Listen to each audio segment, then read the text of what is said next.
এমন একটা মাস রমজান মাস, সারা বছর কিন্তু আমরা নাস্তা করি, সারা বছর যেটা নাস্তা করি রমজানে সে নাস্তাই করি, পার্থক্য হলো সারা বছর নাস্তা করি সকালে, রমজানে নাস্তা করি সন্ধ্যায়।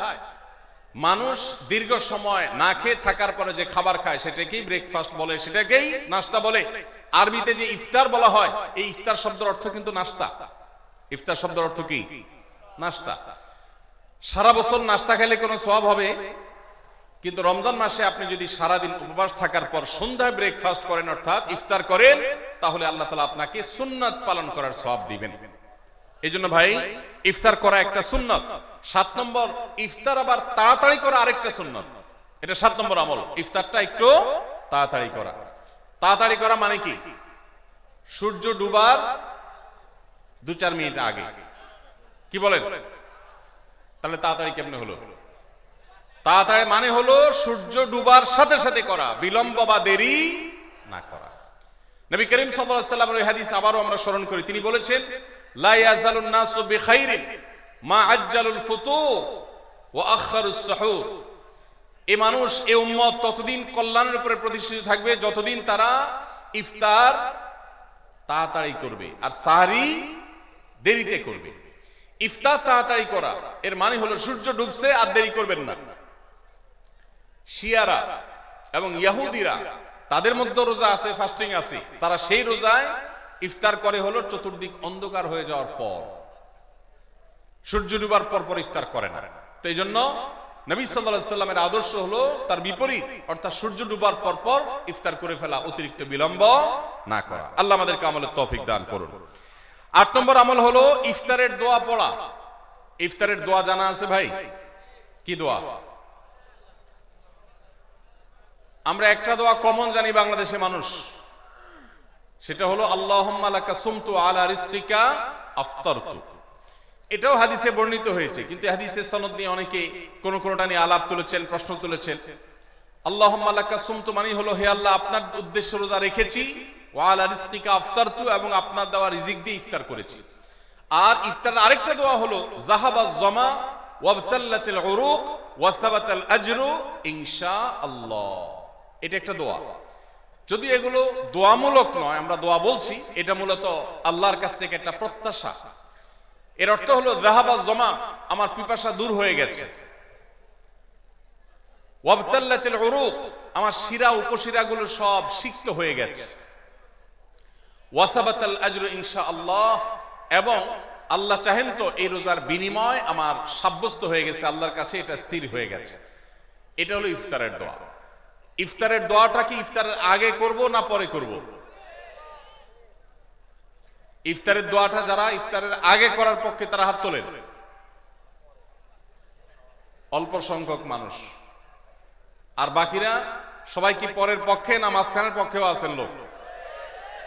সব পরের। মাশাআল্লাহ, সব সূক্ষ্ম সূক্ষ্ম মাসআলা দেখি গাবতলী মানুষ জানে, মাশাআল্লাহ, অনেক অগ্রসর দেখা যায়।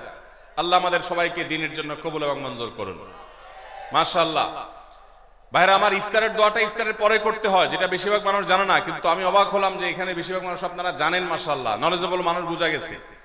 ইফতারের দোয়ার অর্থের দিকে তাকালেই তো বোঝা যায় এটা আগে না পরে। দোয়ার অর্থের মধ্যে তাকালে আমরা দেখতে পাচ্ছি যে আল্লাহ শিরা উপশিরা সিক্ত হয়ে গেছে, পিপাসা দূর হয়ে গেছে, এগুলো তো ইফতারের পরেই হয়। অবশ্য আমি অর্থ আগে বলে দিছি, সেটা দেখে হয়তো আপনারা অনেকে বুঝে ফেলছেন। মাশাআল্লাহ। তো যাই হোক, ইফতারের শুরুতে বিসমিল্লাহ বলে ইফতার করব, আর শেষে এই দোয়া পড়বো। আল্লাহ আমাদেরকে আমলের তৌফিক দান করুন। 9 নম্বর হলো সাহরি এবং ইফতারে খেজুর খাওয়া। খেজুর দিয়ে সাহরি ইফতার করা। ইফতারে আপনি অন্য যা খান না খান, খেজুর দিয়ে খাবেন। নবী সাল্লাল্লাহু আলাইহি সাল্লাম আদা পাকা আদা খেজুর দিয়ে ইফতার করতেন, যেটাকে রোতাব বলা হয়।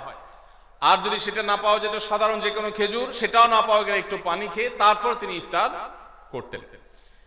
আমরা ইফতারে খেজুর খেতে হয় সুন্নাহ, এটা আমরা জানি, কিন্তু যেটা জানি না সেটা হলো সাহরিতে খেজুর খাওয়া।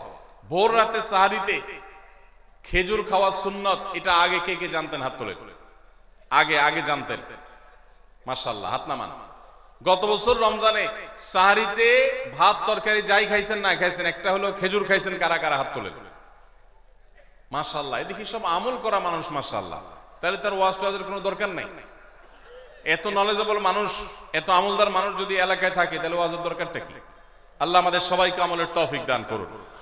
ভাইরা আমার, ইফতারে খেজুর খাওয়া যেমন সুন্নাত, সাহরিতেও খেজুর খাওয়া সুন্নাত, কিন্তু খেজুর খাওয়া কোনো ফরজ ওয়াজিব না। খেজুরের দাম বেশি হয়ে গেছে, আপনি কিন্তু অপারক, যদি একটা খেজুরও পুরো রমজানে না খান আপনার রোজার কোনো অসুবিধা হবে। তবে নবী সাল্লাল্লাহু আলাইহি ওয়াসাল্লাম যেহেতু ইফতার এবং সাহরিতে খেজুর খেতেন, আর খেজুরে প্রচুর পরিমাণ সুগার আছে, উপকারী, যেটা মানুষের স্বাস্থ্যের জন্য উপকারী, প্রচুর পরিমাণ এনার্জি আছে, খাদ্য শক্তি আছে, সারাদিন রোজা রেখে আমাদের যে সুগারের ঘাটতি হয় সেটা পূরণ করার জন্য সহায়ক হয়। এই জন্য সাহরি এবং ইফতারে খেজুর খাওয়া এমনিতেও উপকারী। আর নবী সাল্লাল্লাহু আলাইহি ওয়াসাল্লামের সুন্নাত, তিনি বলেছেন নি'মা সাহুরুল মুমিনি আত-তামার, ঈমানদারের সাহরির আইটেমের মধ্যে সবচেয়ে বেস্ট উত্তম হলো খেজুর।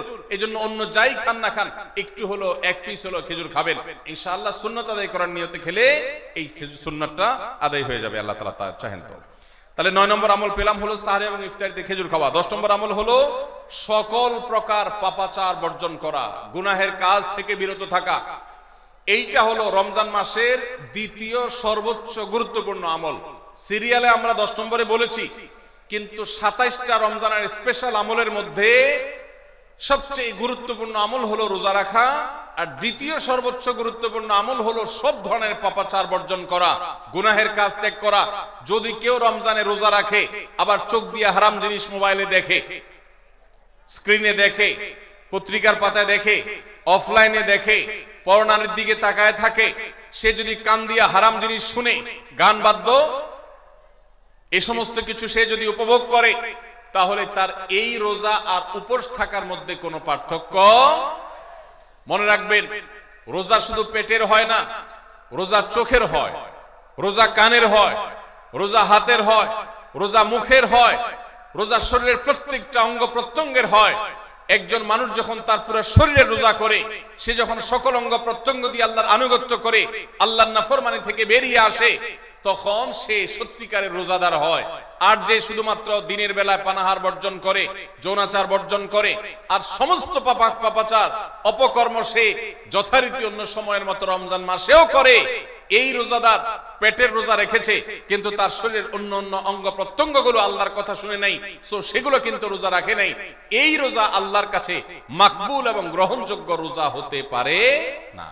অতএব আমরা রমজান মাসে সব ধরনের গুনাহের কাজ বর্জন করব তো ইনশাআল্লাহ। প্রিয় ভাইরা আমার, রোজা কিন্তু আমাদের সাথে কথা বলে। রোজার ভাষা আমরা অনেকে জানি না, কি বলে সেটা অনেকে বুঝি না, কিন্তু রোজা আমাদের সাথে কথা বলে। কি কথা? সিয়াম শব্দের অর্থ, আমরা যেটাকে রোজা বলছি সেটা কোরআনের ভাষায় বলা হয় সিয়াম, হাদিসে বলা হয়েছে সেটাকে সওম বা সিয়াম। এই সওম বা সিয়াম একই শব্দ, এর অর্থ হলো বিরত থাকা। এর অর্থ হলো কি ভাই? বিরত থাকা, ব্রেক দিতে জানা। আল্লাহ রাব্বুল আলামিন রোজার মতো ইবাদত দিয়েছেন আমাদেরকে জীবনে ব্রেক দেওয়ার অভ্যাস গড়ে তোলার জন্য। আমরা যেন ব্রেক দিতে শিখি, আমরা যেন থামতে শিখি, আমরা যেন নিজেদেরকে নিয়ন্ত্রণ করতে শিখি। ইসলামের যে বৈশিষ্ট্য, ইসলামের যে বিউটি, ইসলামের যে সৌন্দর্য, সেটা হলো ইসলাম পৃথিবীর মানুষকে আত্মনিয়ন্ত্রণ করবার কথা বলে। আজ ভোগবাদী পৃথিবীর যেদিকে তাকাবেন, চতুর্দিকে দেখতে পাবেন শুধু ভোগের হাতছানি। দুনিয়াটা মস্ত বড়, খাও দাও আর ফুর্তি করো, শুধুমাত্র ফুর্তি ফুর্তি এবং ফুর্তি, ভোগ এবং ভোগ এবং ভোগ। গোটা পৃথিবী আপনাকে ভোগের কথা বলবে, ত্যাগের কথা বলবে না। ইসলাম আপনাকে ত্যাগের কথা বলে। আপনি ঈদ উদযাপন করবেন, ঈদুল ফিতর, সেখানে পর্যন্ত ইসলাম বলে আগে গরিবের বাসায় ফিতরা পৌঁছাবে, তারপর তুমি ঈদগাহে যাবে, ঈদের আনন্দ করবে। আপনি কোরবানির ঈদে পশু জবাই করে গোশত খাবেন, উৎসব করবেন। ইসলাম বলে ভালো কথা, তুমি উৎসব করবে, তোমাকে উৎসব করতেই দেওয়া হয়েছে, কিন্তু আগে গরিবের বাসায়ও গোশত পাঠাবে ঈদের, সেটা নিশ্চিত করবে, তার পাশাপাশি তুমি ঈদ উদযাপন করবে। আমরা যে রমজানের রোজা রাখি, এই রোজা আমাদেরকে বিরত থাকার কথা বলে। সেই বিরত থাকাটা কি?